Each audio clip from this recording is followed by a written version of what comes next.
The coronavirus has killed more than 210,000 people in the U.S., more than any country in the world. Millions of jobs have been eliminated in the U.S. since the start of the pandemic. Many who lost employment also lost access to health care.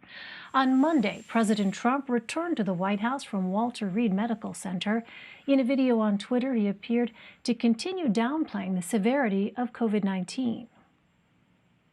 Don't let it dominate you. Don't be afraid of it. You're going to beat it. I know there's a risk, there's a danger, but that's okay. And now I'm better, and maybe I'm immune. I don't know. But don't let it dominate your lives. Get out there. All right, for more, let's bring in Dr. Bob Lahita. He's a professor of medicine at New York Medical College and chairman of medicine at St. Joseph's Healthcare System. Dr. Lahita, thank you so much for joining us. So we just saw part of the president's message to the American people regarding the virus. He delivered that message, it should be noted, without a mask, despite the fact that we know at this point in his infection, according to all of the medical experts and the science that is known about this virus, he is actively contagious. He was when he was delivering those comments. It's also important to note that not everyone has access to the kind of medical care that is available to the President of the United States.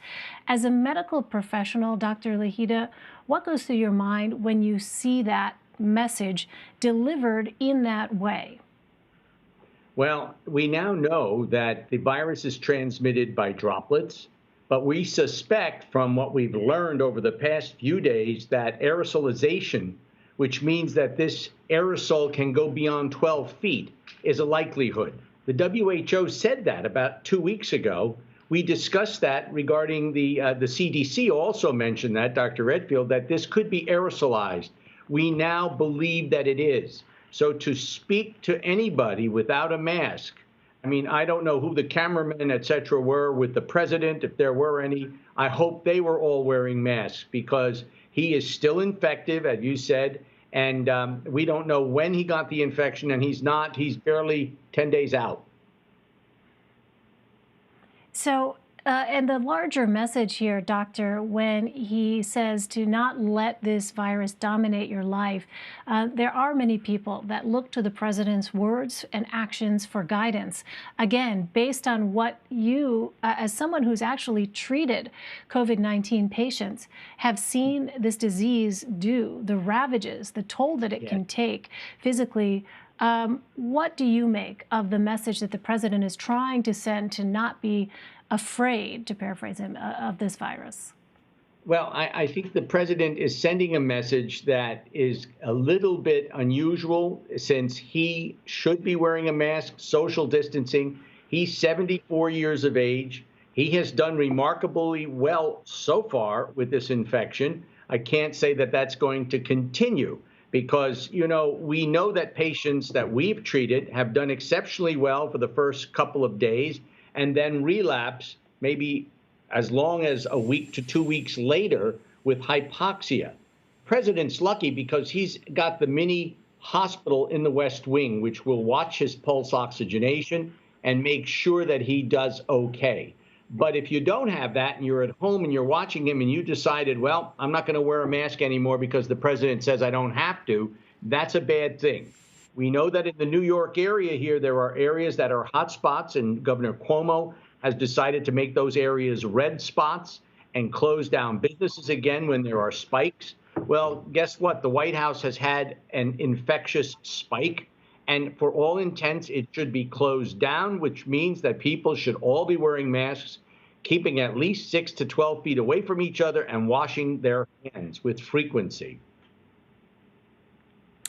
Doctor, let me ask you about a moment that we saw yesterday as the president returned to the White House from Walter Reed. He climbed up those steps to get to the balcony there overlooking the south lawn of the White House and social media noted that he appeared to be struggling rather, to breathe as he stood there in front of the cameras. Now, obviously, you're not in a position to know all of his medical information and the details of his current condition. But what are the kinds of questions that you would have now, understanding all of those factors that you just laid out, his age, the fact that he is in this active infection phase right now? What are the kinds of questions that you would be interested in having answered that would give some indication about what his overall physical condition is? Well, first of all, I would follow his pulse ox or pulse oxygenation, which means the amount of oxygen going into his blood. That is a key indicator of lung function. We do that routinely on patients when they enter and as part of their vital signs, blood pressure, pulse oxygenation. So we would be interested in that. I was surprised he bounded up those stairs when he got out of the helicopter.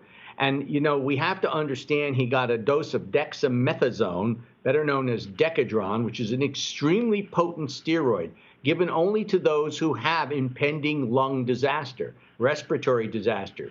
We have patients in the hospital who get remdesivir, which the president's on. We also give them dexamethasone. We also give them blood thinners. I don't know, and I'm not privy to whether, and monoclonal antibodies, of course, he got that cocktail from Regeneron, the company.